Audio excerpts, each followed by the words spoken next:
তুফান হয়ে সব লন্ডভন্ড হয়ে যাক, তোমার চোখ, তোমার মন, তোমার নিয়ত, তোমার চিন্তাকে রবের সন্তুষ্টির দিকে তাকিয়ে থাকিও।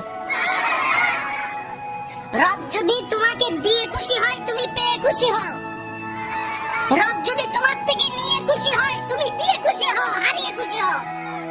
কারণ যে বান্দা রবের খুশিতে সন্তুষ্টি মনে হতাশা ছাড়া খুশি থাকতে পারে, রব্বুল আলামিন ফিদ দুনিয়া হাসনাতাও ওয়া ফিল আখিরাতি হাসনাতান, দুনিয়া আখিরাতের নিয়ামত সে বান্দাকে দান করেন। সুবহানাল্লাহ।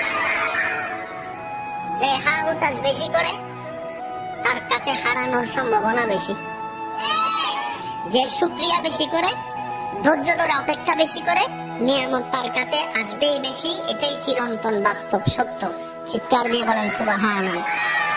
সাইকেল চালাতে গেলে পড়তেই হবে। যত পড়বেন তত কোমর আস্তে আস্তে সোজা হবে।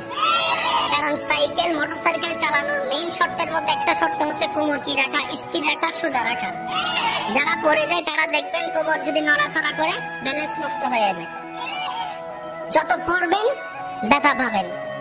ধাক্কা পায়ে পাক্কা হয়ে একদিন দেখবেন আর পিছন থেকে একজনকে ধরা লাগছেন, আপনি নিজেই সাইকেল চালাইতে পারবেন।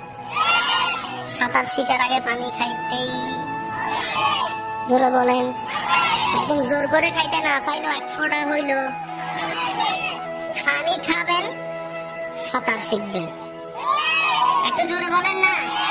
ধাক্কা খাবেন, ধৈর্য ধরতে পারলে রবের উপর সন্তুষ্টির সাথে পাক্কা হবেনই হবেন। এমন ভাবে আল্লাহ তাআলা আপনাকে পাকা বানাবে, মজবুত বানাবে, যারা আপনাকে